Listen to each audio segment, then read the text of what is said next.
slow down. God is speaking to you and you need to pay attention. The other day, I'm talking with someone on the phone about how I'm on my last car payment and I hate car payments, I'm about to get off of it, all this good stuff, right? In the same day, God puts a test on me.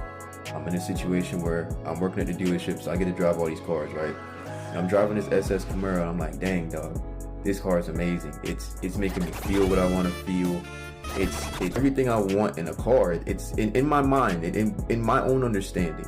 I go ahead and I take the next step and I say, you know what? Let me see if I can trade my car in for it. Like a clown, right? Despite what God already told me about my car, despite what he showed me in the future, right? So, of course, I'm still surrendered enough where I invite God in on a situation. I'm like, God, if you want this to happen, let it work out. Sure enough, the paperwork come back around and I am not getting that car. And honestly, I felt a type of way about it. Because in my own understanding, this car is literally exactly like my car now, but just better in every possible way. Lower mileage, I can get parts easily from the junkyard, it's a newer vehicle, the interior is amazing, right? All these things in my own understanding. The problem with that is that Proverbs 3 tells you not to do that. That's the first strike. The second strike is that I'm being discontent.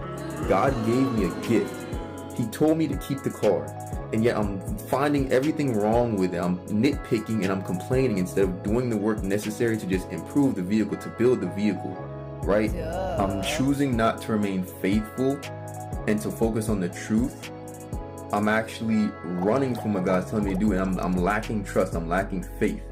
In the same way, you might be about to make a decision like that based off of who you think you should marry, who you think you should be with, and you might be pushing off someone else in regards to maybe you're not okay with the way they look. That can be easily changed in most situations. You might be pushing this person off because of maybe finances, maybe living at home with their people. Whatever the case is, you need to really slow down, stop being discontent, and you need to really pay attention to what God's telling you, because I'm pretty sure God is about to tell you something crazy in a situation just like I went through, and you need to not make the wrong choice.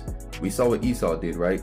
He sold his birthright, something that God gave him, his inheritance, for a simple plate in front of him because he was hungry in the moment. He was desperate in the moment. You're about to encounter a decision that's going to be clothed in glory. It's going to seem like it's the right thing to do. It's going to give you a fast response. It's going to seem like it's better, but it's really not. You need to be smart and make the right choice and slow down. Things will happen when it needs to happen. If you're trying to look for something in marriage and you're unable to hold down someone in their lowest point, you're not fit for marriage. That's just what it is. There may be times where there is going to be a lack of money. There may be times where there's going to be a lack of many things that you're dreaming for in your mindset that you think your husband should be like, instead of paying attention to what God is doing right there in front of you. I'm just not really realizing that. This was like 3 days ago. God has really been testing us. He's testing us right now. I'm trying to tell you what it is.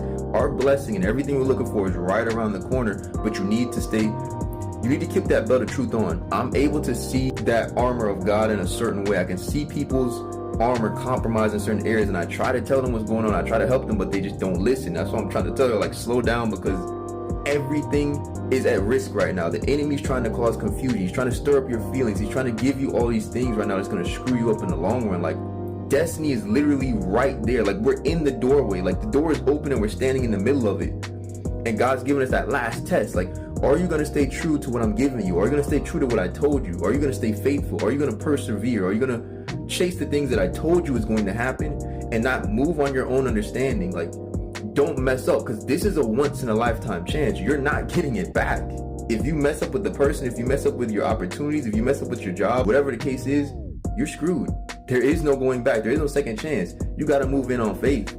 And if you know without a doubt, like, you could put your life on something that you know is the truth, write it down and stick to it. Do not listen to a single person who's going to tell you it's not going to happen. It doesn't matter what they say, it's what God said. Half the time people are unable to pull the speck out of their own eye before they try to pull the speck out of your eye. Don't listen to people right now. There's not a time for that. Stick to what you know and keep pushing. The same way that God left the 99 for that one person, we're called to do the same thing for that one truth that God is putting on us. We're called to let that love flow. You need to look at the foundation. If you're able to flow or bond with someone in a certain way, you need to really pay attention to that. Things are not coincidental. And those little signs that God sends you, much like this video, you need to pay attention to it, because the time is close. You need to slow down. You need to make the right choice. Don't screw up. Don't follow your feelings. Follow the truth. Follow what God told you to follow.